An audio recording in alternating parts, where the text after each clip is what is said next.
Well, first of all, thank you very much for inviting me to speak tonight. I was asked to focus on the religious aspects of this issue, and so that's what I will try to do with our esteemed attorney. It took us about 238 years. I'm going to go back almost 1,000 years. So, better get started. So what happened almost 1,000 years ago? Well, what happened almost about 1,000 years ago is that the Christian doctrine of the homophobia was first injected into Christian dialogue and Christian conversations in the medieval times. Now, when you look at the Bible itself, what you find is that there's really no biblical basis for homophobia. The homophobic lens is one that was superimposed over the text many hundreds of years after it was written. And that's what most people believe in my tradition, but also in a lot of different traditions. I've studied with Catholics and Baptists and Protestants and even evangelicals who believe wholeheartedly that gay and lesbian love is as sacred and as precious to God as heterosexual love. Now, how can that be? Well, when you look closer at the Bible passages that people use to make a case for the sinfulness of homosexuality, you find there's not much there. The first passage, of course, is the story of Sodom and Gomorrah. However, the idea that God punished Sodom and Gomorrah for the sin of homosexuality didn't enter into Christian discourse until the medieval times. And in fact, there are several passages in the Bible itself, one in Ezekiel, and one in Jeremiah, and one in the Gospel of Matthew, and they all point to other sins as the reason for God cracking the whip, coming down on Sodom and Gomorrah. They point to pride, they point to excess, they point to not taking good enough care of the poor and the needy. They point to lack of hospitality.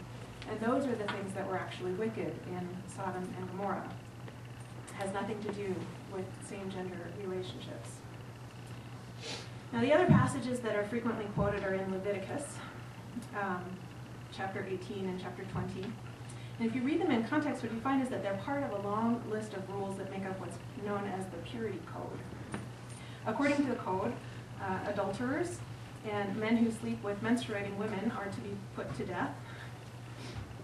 And a close reading of the text, the specific texts that address homosexuality,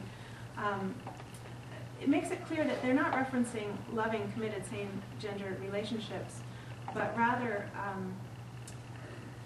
they're prohibiting, they're designed to warn Israelites that are in exile in Canaan against adopting the common Canaanite practice of temple prostitution. So, and as for the Old Testament, that's it. There's just really those three references to it. No references at all to lesbianism. There is what looks a little like a passionate romance between David and Jonathan, which David describes as surpassing the love of women, but the Bible doesn't get into the physical manifestation of that love. Now, when we turn to the New Testament, we find absolutely nothing addressing same-gender love or sex in any of the four Gospels. Paul has a few nasty things to say in Romans and in 1 Corinthians, but again, a careful reading shows that they're aimed at sexual excess and dishonesty, what he refers to as unnatural lusts, not committed same-gender relationships. Episcopal Bishop John Shelby Spong actually makes a pretty good case that Paul was a repressed homosexual himself. And in the New Testament, that's it. Now, it begs the question of how people manage to get the idea that the Bible is against homosexuality. And this comes back to the story of what happened a little over 1,000 years ago. In the years leading up to the Reformation, what is now the Catholic Church, which was then just the church, was full of corruption and nepotism. The way to get ahead, to get a desirable posting, was to have an affair with somebody above you in the hierarchy. In an act of blatant hypocrisy, they launched what was basically a propaganda campaign and introduced anti-homosexual interpretations of the texts I just referenced. They also imposed celibacy on the priests at about the same time. marriage among the priests was common and accepted, all the way up through 1129.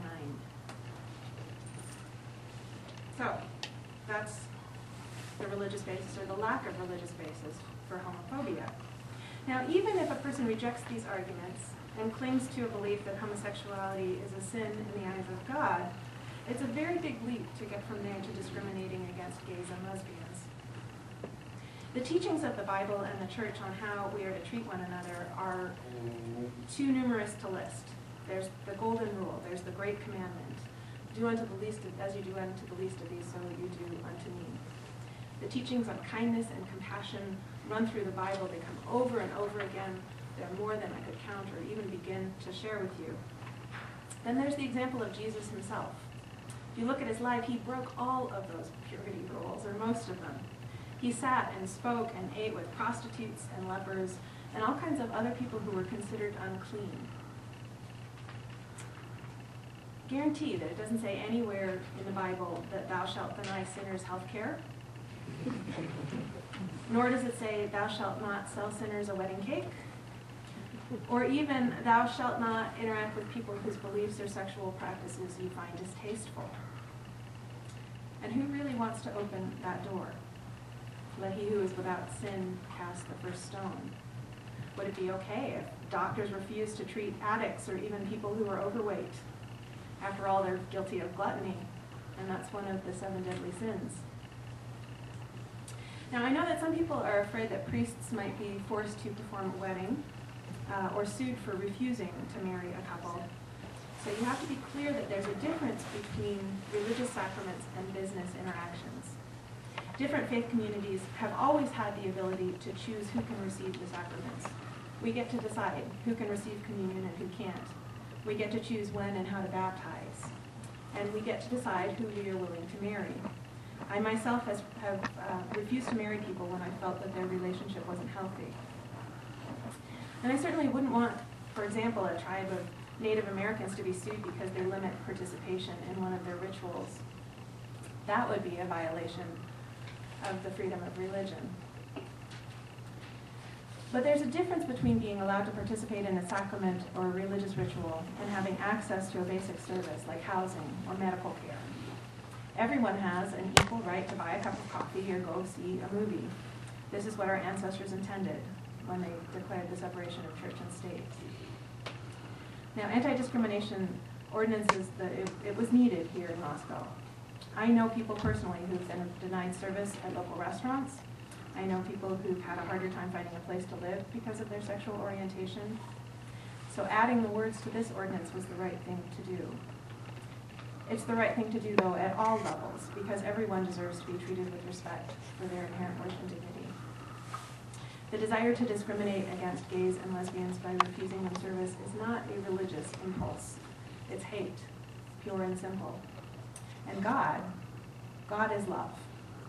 No legitimate religion has discrimination at its core. Thank you again for inviting me to speak. And now we'll hear from Kathy Smith.